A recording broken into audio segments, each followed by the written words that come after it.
Report. I'm your host, Mark Roberts. It is a pleasure to have a very special guest, the legendary and Hall of Fame head coach of the UC Irvine baseball program, Mike Gillespie, who's had an absolutely remarkable career in the sport. He won a national championship as a player under the greatest college baseball coach ever, Rod Dado, back at USC in 1962. He won a national championship as the head coach of his alma mater at USC in 2 decades, taking the Trojans to 5 College World Series and a national championship.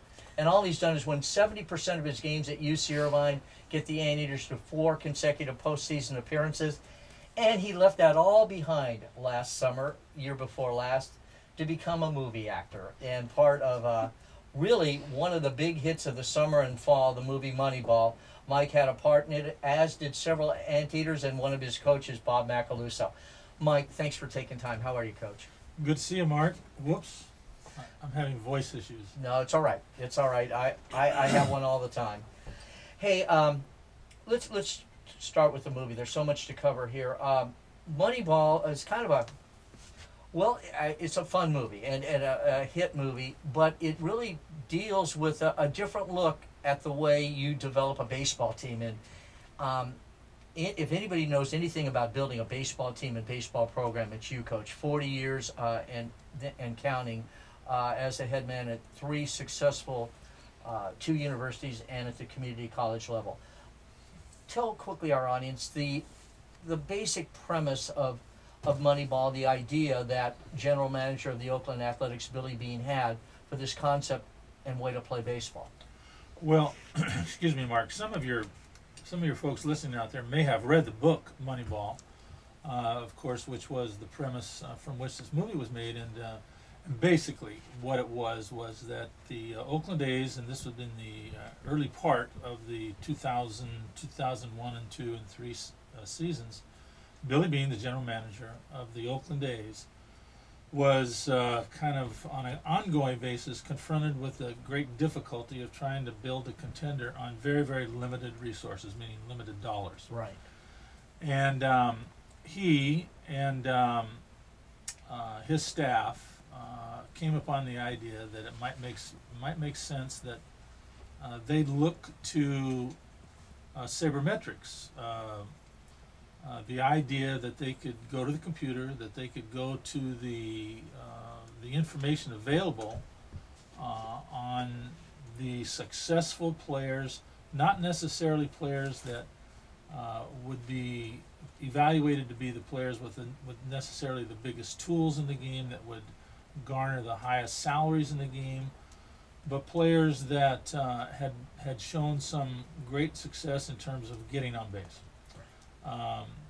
And so he and was met with great difficulty from some members of his staff, decided to really make a run at trying to build a club. And this movie was all built around the season of 2002. And but approaching that season, they decided to try and sign some free agents that would not cost them as much money as some of the high dollar free agents, but yet would have a chance to give them a real contender, based really on their shown ability to get on base. And that was kind of the premise of it. And the story, which is very well told, people that haven't seen the movie, I think, and even if they're not great baseball fans, I think because actually the baseball action in this movie is somewhat minimal. Right. It's really about the story, and it's about the way the characters in the movie bring the story to life. I think in the world of movie making, I think people will appreciate the way this movie was done. You don't have people blowing up every other minute and Transformers and all kinds of special effects. It's a people story, and Brad Pitt is the lead. Philip Seymour Hoffman has a huge role in it, several other big actors. And you became an important part of it, as did Bob Macaluso and the Anteaters coach. And, well, first of all, tell us how you got involved, and then want to know why Brad Pitt is so jealous of you. We'll get to that in a moment. But how did you get involved with the movie? Well, first I have to say that to say important is a real stretch of that phrase.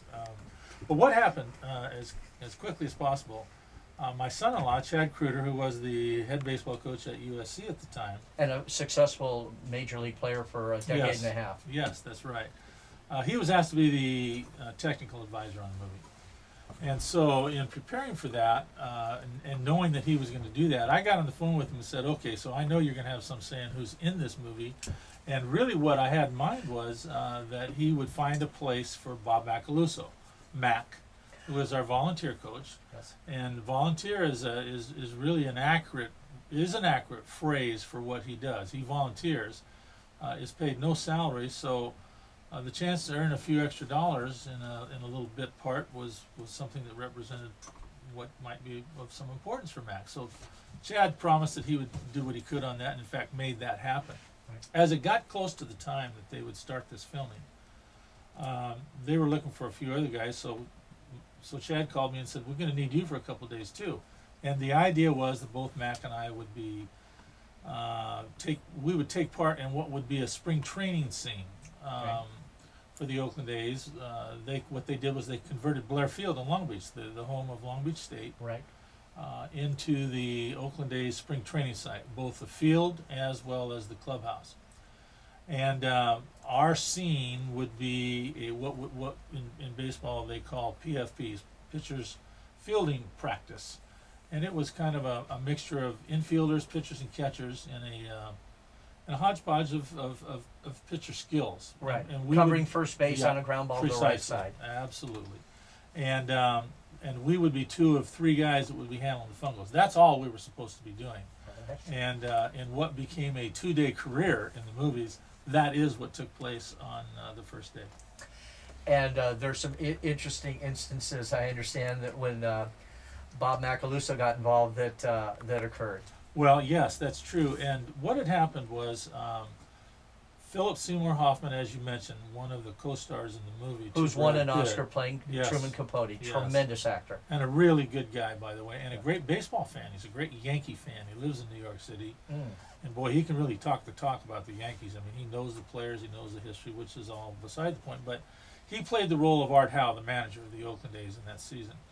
And in this particular scene, now you have to understand that Art Howe opposed Billy Beane's idea, quite frankly. And one of the characters in the movie was the guy that would become the first baseman, or one of the first basemen on the team, a guy named Matt Hatterberg. Now, Matt Hatterberg had been a professional and major league catcher, and a guy who had been a successful player but had injured his arm, had arm surgery, and his days as a catcher were really over. Well, Billy Beane, in doing his research, along with Paul DePodesta, the role actually played by Jonah Hill in the movie, Right.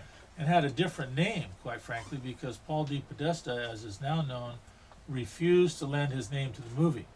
So in this movie, they don't use Paul DePodesta's name. They use a different name, and Jonah Hill played that character. Correct. Well, anyhow, Art Howe opposed the idea of this Matt Hatterberg becoming a first baseman, an ex-catcher, because quite frankly, his defensive skills as a first baseman were limited, to put it mildly. In this scene, Bob Macaluso, Irvine assistant coach, who had been introduced to Philip Seymour Hoffman as Bob Macaluso. So, and the reason that's important is those of us that know Mac know him as Mac, not Bob. And I really wish that they had known him as Mac, as you'll see in a moment. But in any event, what would happen in this scene is that Mac would be hitting ground balls to this Matt Hatterberg at first base, played by an actor, a fellow, and I'm sorry his name escapes me, but a guy who had... he's an actor. He's an actor, but he was a guy that was really trying very, very hard to develop the defensive skills of a first baseman. Yet Art Howe really wanted him to look bad as a first baseman in front of Billy Beane. He wanted to demonstrate that this guy was a lost cause. It was a no-hope cause as a defensive player. And so Mac would be the guy hitting the ground balls to this guy. And so the way the scene would go is Mac would hit this ground ball, and for those that don't know, Mac is really skilled with the fungo, which is, of course, the coach's bat that we use to hit infield ground balls with. And Mac really has great ability to do this, and he hit firm ground balls at this guy. And this guy was catching about every other ball. The line in the movie by Philip Seymour Hoffman was, "Bob, harder," and he would circle his hand to let him know, "I want the ball hit harder." But it was just merely a line for the movie. Right. And they'd do that, and they'd cut, stop, make a little adjustment in whatever they wanted done, start it up again. And as you know from your experience, Mark, why those takes get done over and over and over. Well, on these breaks in the action, so to speak, an assistant director working where the cameras were over on the third base side. Now keep in mind that Art Howe, played by Philip Seymour Hoffman, he was stationed between home plate and first base. Okay. Along with the guy playing Ron Washington. Ron Washington, now the manager of the Texas Rangers. In the Major League playoffs. Yes, right? and Ron Washington on that team with the A's was the infield coach and the first base coach. Those two guys were side by side, standing in foul territory between home and first base. The camera well, so to speak, was set up over on the third base side at the third base coaching box. An assistant director over there would come down to Mac when they'd stop the action and say to Mac, hit it harder.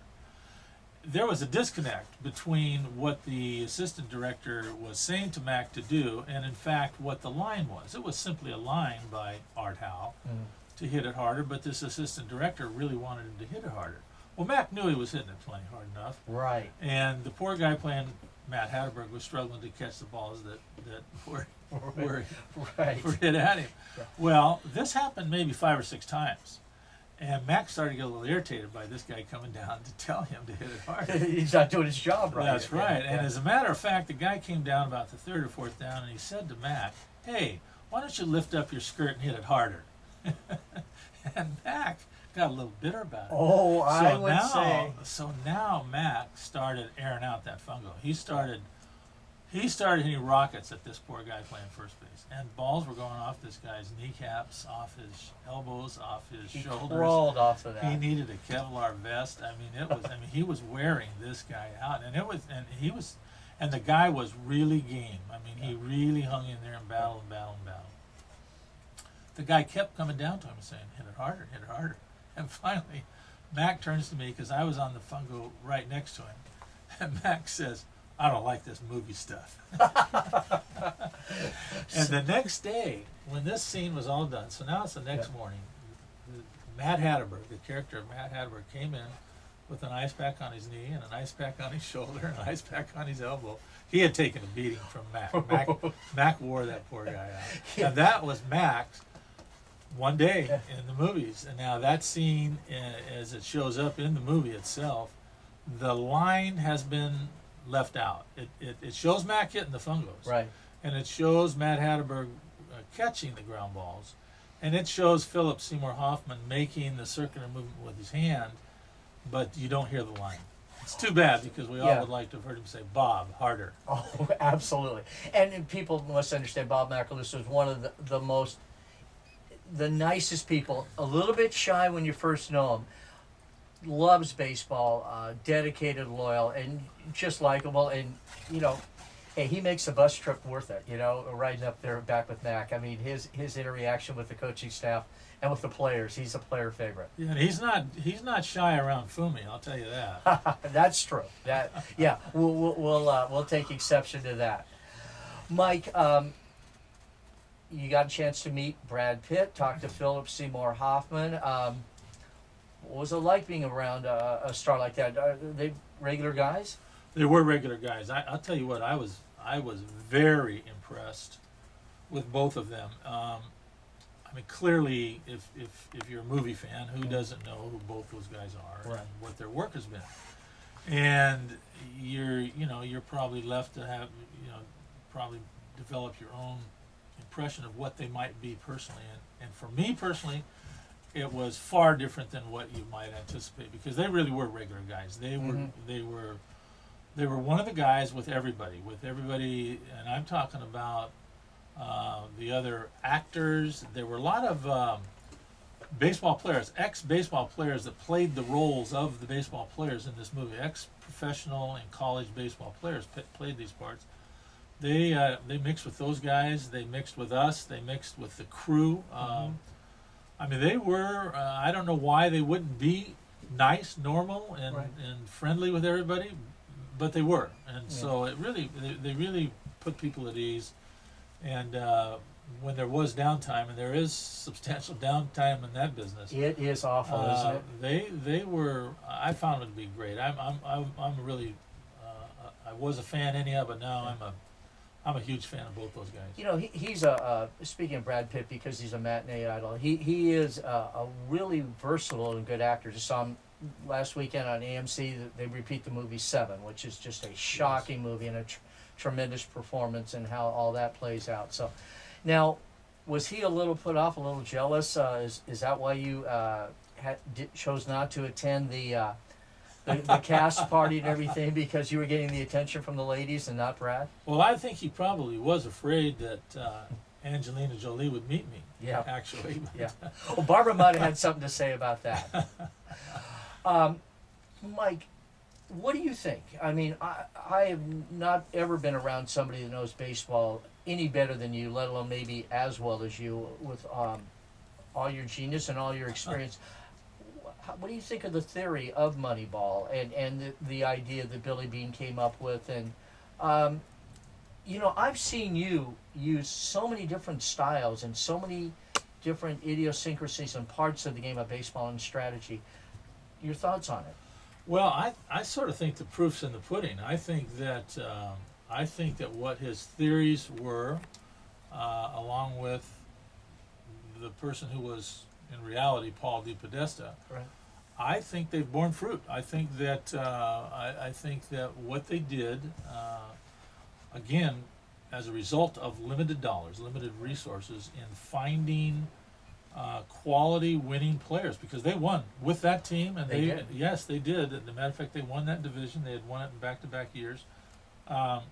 Did they win it in 03 again, I think? I know Barry Zito, one of your pitchers at USC, won the Cy Young in 03, pitching for Billy Beane and Art Howe up in Oakland. That's right. They did. I think they won that division 3 years in a row, actually. I agree. 1, 2, and 3. Yes. And so I think that there's really no debate about the fact that